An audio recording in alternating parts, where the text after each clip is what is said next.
देखिए, प्रशांत महासागर के नीचे धरती दो टुकड़ों में बंट रही है। कैस्केडिया सबडक्शन जोन में एक्सप्लोरर प्लेट टूट रही है। हमारी धरती की सतह कोई बड़ी चट्टान नहीं है, बल्कि कई बड़े बड़े टुकड़ों से बनी है, जिसे कहते हैं जो धरती जो धीरे धीरे घूमती रहती है। घूमते समय ये प्लेट्स कभी आपस में टकराती है, कभी दूर जाती है या कभी एक दूसरे के नीचे खिसक जाती है। वैज्ञानिकों ने पता लगाया कि प्रशांत महासागर के नीचे कनाडा के वैंकूवर द्वीप के पास एक टेक्टोनिक प्लेट दो टुकड़ों में टूट रही है। नई रिसर्च से पता चला है कि यह इलाका खत्म होने के करीब है, और कहीं ना कहीं अब जब ये रिसर्च से पता चला है तो सवाल कई सारे उठने लगे हैं कि आखिरकार ऐसा क्यों है, इसे आने वाले समय में कैसे रोका जा सकता है। और देखिए, कहीं ना कहीं ये समझना होगा कि जो ये नई रिसर्च आई है उससे काफी कुछ पता चल रहा है। पता ये भी कि ये पूरा इलाका जो है वो खत्म होने वाला है, क्योंकि आप देखिए जो वैज्ञानिक हैं उन्होंने ये चौंकाने वाला खुलासा किया है। और अगर ऐसा है तो सवाल बड़ा यही है कि आखिरकार ये इतनी बड़ी हलचल प्रशांत महासागर के अंदर क्यों है, और अगर समंदर में ये लंबी दरार मिली है और ये जो टेक्टोनिक प्लेट है वो जिस तरीके से काम कर रही है, अगर वो अभी फिलहाल सही नहीं है तो क्या दुनिया में तबाही आने वाली है, और वो दुनिया के कौन से वो हिस्से होंगे जो सबसे ज्यादा प्रभावित इससे हो सकते हैं, ये भी अपने आप में बड़ा सवाल है। और क्योंकि जिस तरीके से ये दरार मिली है समंदर में, ये अपने आप में एक नया मामला है। हालांकि अब देखना ये भी होगा कि क्या इस तरह के जो मामले हैं वो पहले भी सामने आए हैं, क्या इस तरह से जो मामले होते हैं क्या वो बिल्कुल नॉर्मल हैं। अगर ऐसा नहीं है तो फिर इससे बचने के लिए क्या किया जा सकता है, क्योंकि प्रशांत महासागर के नीचे हलचल काफ़ी बड़ी मिली है, समंदर में दरार मिली है, और ऐसे में जो ये टेक्टोनिक प्लेट है उसके हिलने की बात भी सामने आ रही है। और कहीं ना कहीं अब देखना यह है कि किस तरीके से इस पर जो आने वाले समय में वो रिसर्च होंगे। और बड़ी बात यह भी कि जिस तरह की हलचल मिली है उसका दुनिया के कौन से देशों में, कौन से हिस्सों में सबसे ज़्यादा जो प्रभाव है वो पड़ेगा। और विनीत गहलोत जी हमारे साथ भूवैज्ञानिक जुड़े हैं बातचीत करने के लिए, ज़्यादा जानकारी के लिए। विनीत जी, बहुत स्वागत है आपका इंडिया न्यूज़ पर। पहला सवाल तो ये कि ये जो वैज्ञानिकों ने ये जो चौंकाने वाला खुलासा किया है उसके क्या मायने हैं सर?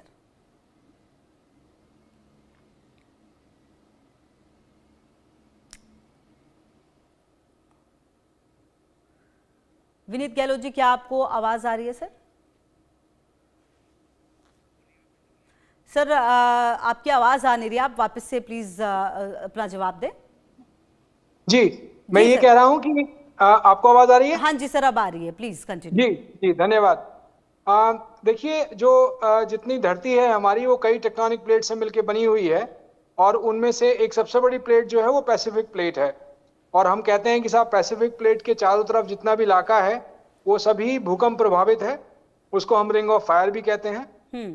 और उसी के चलते जो कैस्केडिया सबडक्शन जोन की हम बात करते हैं वो इलाका भी उसी में आता है। आपको पता होगा कि जो नॉर्थ अमेरिका में एक बहुत बड़ा फॉल्ट है, सैन एंड्रियास फॉल्ट जिसे कहते हैं, तो सैन एंड्रियास फॉल्ट जो है वो अमेरिकन और पैसिफिक प्लेट को डिवाइड करता है, और उसके बीच में ये छोटी सी प्लेट जिसको कैस्केडिया प्लेट कह रहे हैं आप, वो चीज है।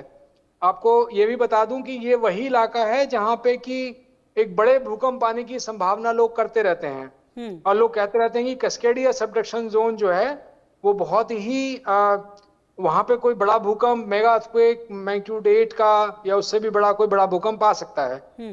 तो ये बात कि ये नया है ऐसा नहीं है।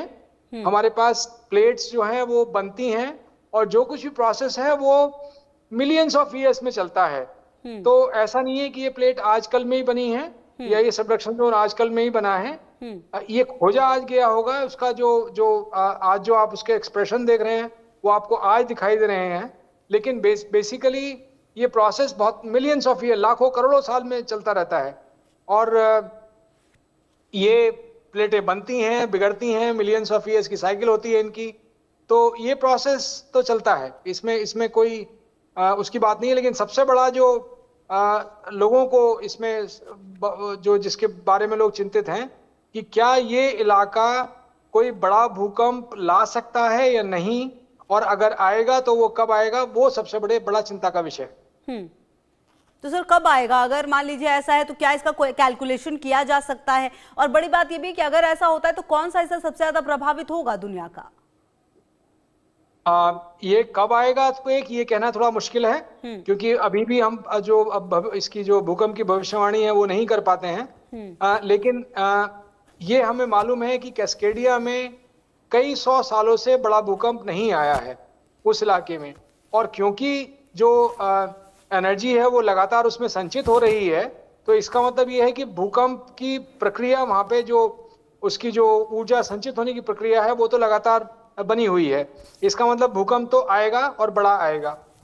एक सबसे बड़ी समस्या जो है वो ये है कि ये सारा का सारा इलाका जो है समुद्र के नीचे है, तो भूकंप आएगा और भूकंप की वजह से सुनामी भी होगी, और सुनामी होगी तो जैसे मैंने बताया कि जो ये पैसिफिक ओशन है, तो हमने देखा है कि कुछ जापान की सुनामी अमेरिका को प्रभावित करती हैं और अमेरिका की सुनामी जो है वो जापान को प्रभावित करती हैं।